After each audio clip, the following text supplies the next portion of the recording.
everyone, J.R. Reich here. Thanks for joining us, episode 3 of the Local 10.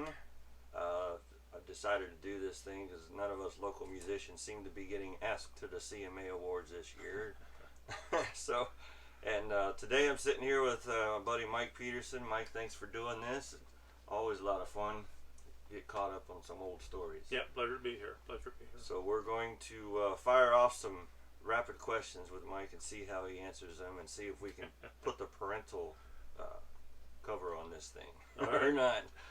So first question, what did you do before playing music?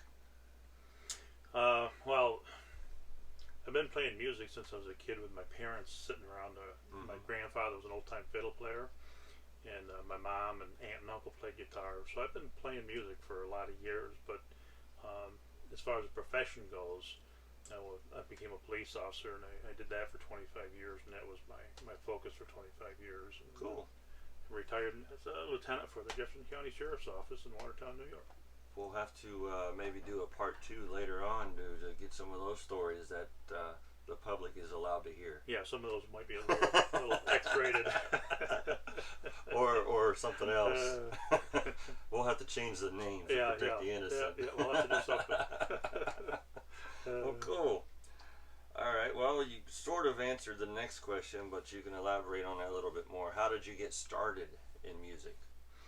That was really it. My grandfather was he's one of my life's heroes, and he couldn't read or write. Never went to school, couldn't read or write. Really? But he could play fiddle, guitar, banjo, piano, harmonica, anything that made music.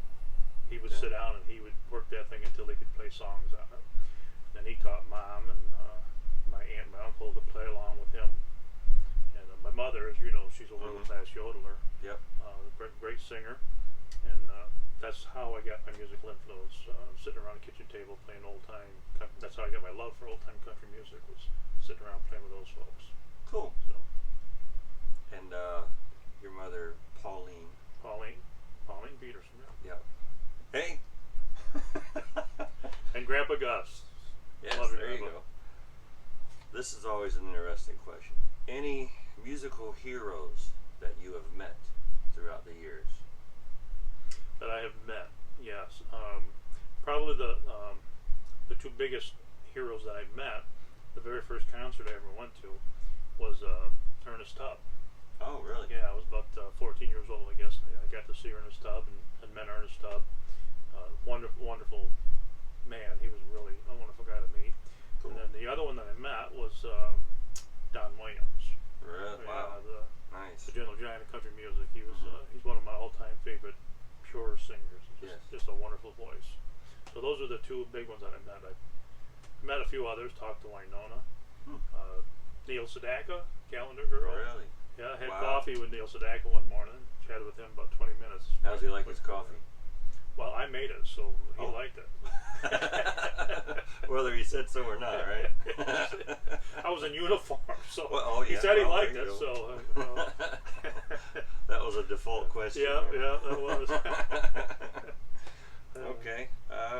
Well, you've played for years here and there, and up north and down here. Didn't really get too far to have a tour bus, but you played many shows over the years. Anything you can think of as far as funny stories or crazy things that have happened at shows that you played? That always takes a minute. That's safe for the public. Yeah. It's interesting when you're on the stage. Now, understand, I never played up north when I was working at the sheriff's office. Okay. That was just a family thing. It wasn't until I got down here and I started going to different music clubs and venues around the villages and singing with other folks that I really started to make a lot of music. And I guess being on stage and watching some of the things that go on under the tables would be some of the most interesting. Should we things. ask? We won't go any further with that. You can see a lot from that stage.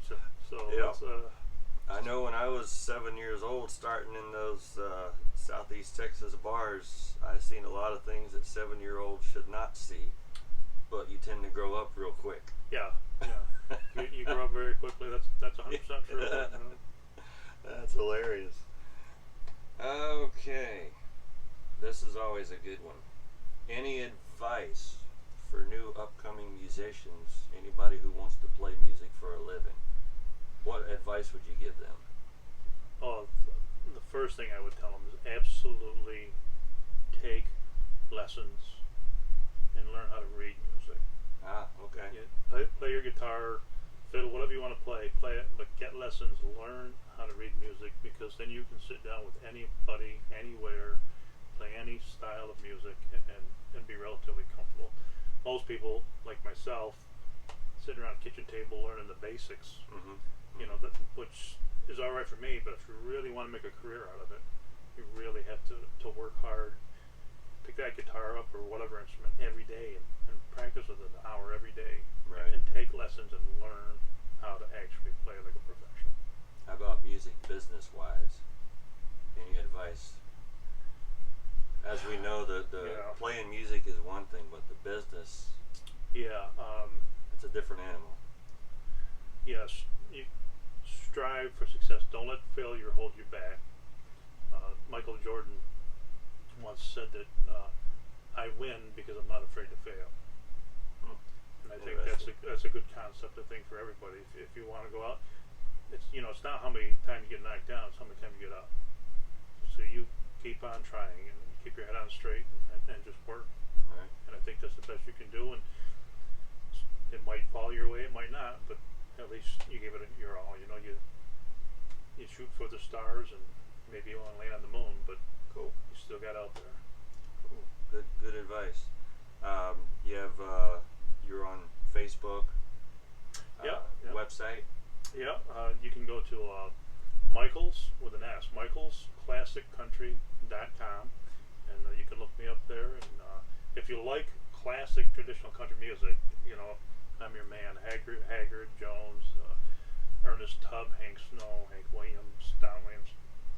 I cover all obsolete Haggard. Everything, yeah. Stuff you never heard before. Right. So, yeah. I got a show coming up with a couple buddies of mine. I might be calling on you for a couple of those Haggard tunes. All right. So, all right. Well, I certainly know a lot of them. There aren't too many Haggard fans that are any more in depth with Merle than me. I mean, ever since I was a little kid, right. I grew up with Merle, read about Merle, studied Merle. But I know the other folks too pretty well. Hank Williams, Hank Snow. I know their life stories, and it's interesting. So. Oh yeah, that might lead me into another series of videos here shortly to get some of those stories that some people might not know. Yeah, it's fun, and I love the history of country music. So definitely. It's important to me. Yep, it is. All right, like I say, Local 10 here, episode 3 with Mike Peterson. Check him out on Facebook. He's all over the place, here and there and everywhere. And your band, Highway Patrol. The Highway Patrol band, yeah. Right. I was obviously a retired police officer. Right. And when we were putting the band together, one of the men suggested, I actually sing a song called The Highway Patrol. Okay. So one of the band members said, well, why don't we call the band Mike Peterson and the Highway Patrol? So that's what you look for, Mike Peterson and the Highway Patrol. There you go. Plenty of places to check them out. Tune in next time. JR right here signing off. Thank you all. Have a good one.